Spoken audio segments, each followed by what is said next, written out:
Gawing milyon ang 500 pesos mo sa Pag-ibig MP2 Savings.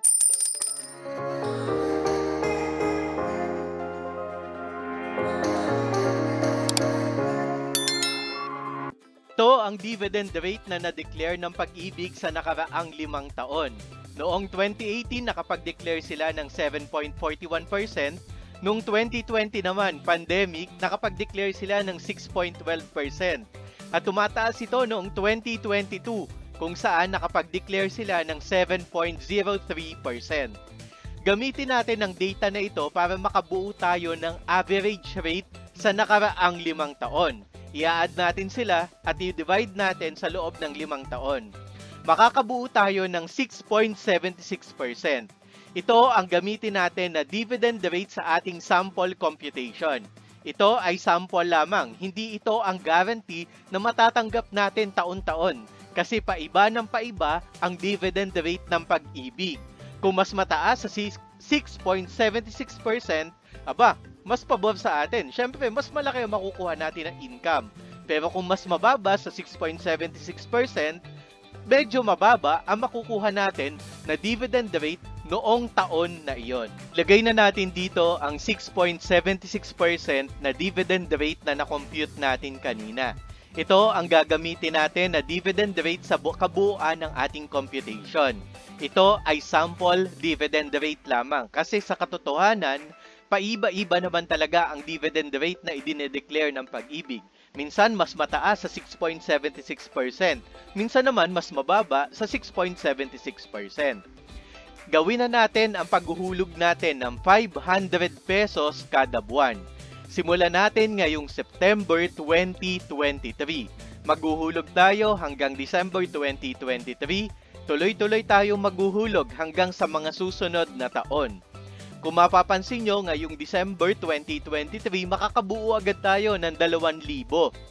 Ang entitled months natin, kung makikita nyo dito sa column natin ang entitled months, for September ay 4 months pa lamang. So 4 months pa lamang ang magiging dividend rate natin sa ngayong 2023. Paano ba natin nakukuha ang 4 months? Kung makikita nyo, nakapag-umpisa tayo ng September at matatapos tayo ng December. Kaya 4 na buwan lamang ang magiging entitlement natin sa ating dividend income sa unang taon lamang naman yan. Paano natin yan ngayon i-compute? Yung 500 pesos na naihulog natin times sa dividend rate times sa 4 months, divide natin yan sa 12 months or 12 months sa isang taon. Tuloy-tuloy natin yung gagawin sa October, 3 months na lang, 2 months naman, at 1 month sa December ang entitled month natin. Ang total na nahulog natin ay 2,000 pesos. Pero ang total money natin sa katapusan ng taon, 2,000 pesos and 28 pesos. So, ibig sabihin, kumita na agad tayo ng 28 pesos. Kung mapapansin nyo sa formula natin, bakit gano'n? Nagmumukhang simple interest lamang. Akala ba natin ay compounding interest ang ating Pag-ibig MP2? Ang computation kasi ng ating Pag-ibig MP2 ay parang hybrid ng simple interest at compounding interest. Yung mga buwan na hulog natin, i-compute yan ni Pag-ibig MP2 ng simple interest. Pero sa kabuuan ng nahulog natin noong last year or 2023, yan ngayon yung magiging starting amount natin at dyan tayo ngayon magge-generate ng compounding interest. Ibig sabihin, yung kabuuan na nahulog mo last year plus yung dividend income mo last year, yan ngayon yung magiging entitled na sa dividend income. Nagiging compounding na. Sunod naman na naghulog tayo ulit ng 500 pesos. Ang magiging entitled month natin for January ay syempre 12 months. 11 months naman sa February at sunod-sunod na yan hanggang December ulit. So makikita nyo dito sa ating formula, yung December, 1 month ulit ang entitled month niya. Ang total na nahulog natin noong 2024, 6,000 pesos kasi nagsimula na tayo ng January. At ang total money natin sa katapusan ng taon ay 8,384 pesos. So tuloy-tuloy tayo ngayon sa paghuhulog ng ating Pag-ibig MP2 account. Hanggang matapos natin yung first cycle ng paghuhulog natin. Ano yung first cycle? Kasi yung Pag-ibig MP2 natin, Kailangan natin niyang i-withdraw kasi nagmamature yan every 5 years. So, August 2028 ang unang maturity natin. If you will remember, 2023 tayo nagsimula, September. So, nakabuo tayo ng 35,612 pesos. Pero magkano yung nahulog natin sa loob ng 5 taon? 500 times 12 months times 5 years is equal to 30,000 pesos kung ilalagay natin sa formula. Pero ang naging pera natin, 35,612 pesos agad. Medyo maliit pa. Kaya ang gagawin natin, i-withdraw natin yan and then credit to new account. Ganun yung gagawin natin. Mag-o-open ulit tayo ng panibagong MP2 account. Huwag natin puputulin yung cycle. So itong 35,000, ihulog ulit natin sa bago nating MP2 account. Tuloy-tuloy ulit tayo sa paghuhulog. Kung mapapansin nyo, yung 35,000, hinulog natin siya ng September 2028, 4 months muna ang entitlement niyan sa months, ha? Okay lang yan. Tuloy-tuloy ulit ng paghuhulog ng 2029 hanggang mabuo ulit natin yung second cycle. Ibig sabihin, nakakasampung taon na tayo, kapeso. Ang total money natin, 85,000 pesos. Pero magkano yung nahulog natin? I-compute natin, 500 times 12 months times 10 years is equal to 60,000. Pero naging 85,000 na yan, kapeso. Ang gagawin ulit natin, withdraw, redeposit sa new account. Hanggang matapos natin yung susunod na cycle or naka 15 years na tayo. Magkano naipon mo? 153,000 pesos. Withdraw, redeposit. Tingnan natin sa fourth cycle after 20 years. Magkano na? 248,000 ang naipon mo, kapeso. Hindi pa natin buo yung 1 million pesos na target natin. So, withdraw ka na naman, redeposit. After 5th cycle natin or after 25 years, naka 381,000 ka na. Magkanong nahulog mo? 500 times 12 months times 25 years, naka 150k ka nang nahulog. Pero ang pera mo, nagdoble na. 381,000 pesos na. Baka sabihin mo, magkano na lang yung value niyan sa after 25 years, yung 381k. Pero magkano na rin lang naman yung value ng 500 pesos na hinuhulog mo after 25 years, di ba?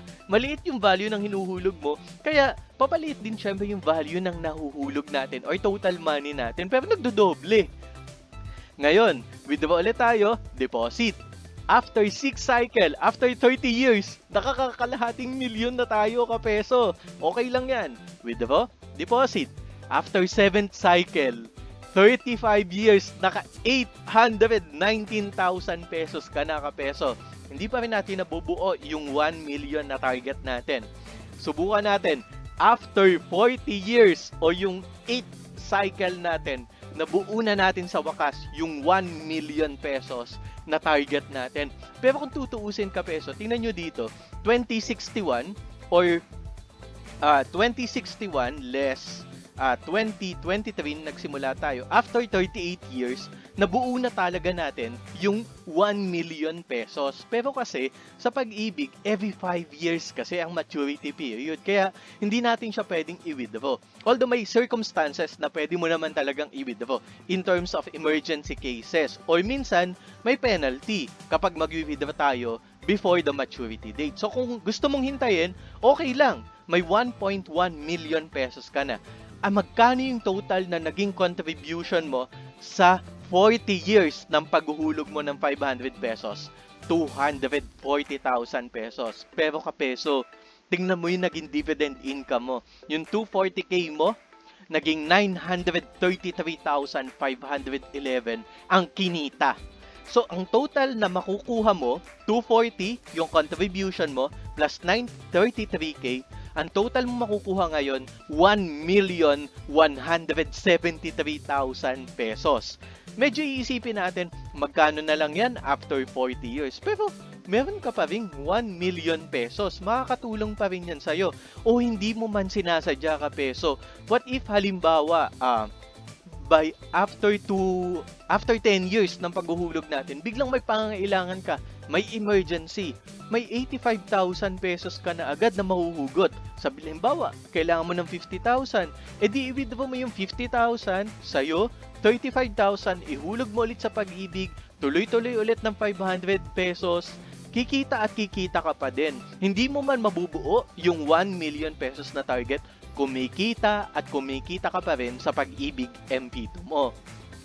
What if naman ngayon, kapeso, sabi mo, 40 years medyo matagal, gusto kong medyo madaliin. Every December, kapeso, nakakatanggap ka ng bonus. 13th month pay, di ba? December, sabi mo, maghuhulog ako, hindi ko ihuhulog 500 lang, gagawin ko 2,000. Ganyan ang gagawin ko every December. Pwede mo kasing paiba-iba ng paghuhulog sa MP2, kapeso. And every time na may pera ka, pwedeng maghulog ka. Kahit gusto mo, araw-araw pa eh. Pwede yan, kapeso. Tingnan natin, kailan natin mabubuo yung 1 million peso na target natin. After 35 years, kapeso, buo mo na ang 1 million na target mo. Biruin mo kanina, 40 years, nagdagdag ka lang ng 2,000 every December, naging 35 years na lang. Ganun katindi kapag nagdadagdag ka ng contribution mo. Or, syempre, medyo nagustuhan mo na ngayon, kapeso. Kung naguhulog ako every end of year, ano kaya kung dagdagan ko every mid-year din? Magdagdag lang naman ako, try lang naman eh. Sabihin natin 2,000 din ang ginawa mo, kapeso. Tingnan natin kung kailan mo ngayon mabubuo yung 1 million pesos mo. Tingnan mo dito, sa 6th year mo, nakaka-846,000 ka na. Nabuo mo yung 1 million mo ng 2055. Kailan yan? 2055 minus 2023, 32 years. Kung kanina 35, ngayon naging 32 years na lang. Pero syempre hindi mo pa rin mawi-withdraw, no? Kailangan pa rin maghintay ng 7th cycle mo. Pero tingnan mo naman, 1.2 million pesos ang makukuha mo agad, kapeso. Ganito kaganda yung Pag-ibig. Pwede mo siyang laro-laruin kung kailan ka may pera. At in terms of emergency, basta kailangan mo ng pera, pwede mong i-withdraw kung i-approve ni Pag-ibig. O kaya naman, hintayin mo yung next cycle, pwede ka na rin mag-withdraw. And then yung natitira, pwede mong ihulog ulit at dagdagan mo ulit sa mga susunod na buwan. Ano, kapeso? Magsisimula ka na ba para yung 500 mo maging 1 milyong piso?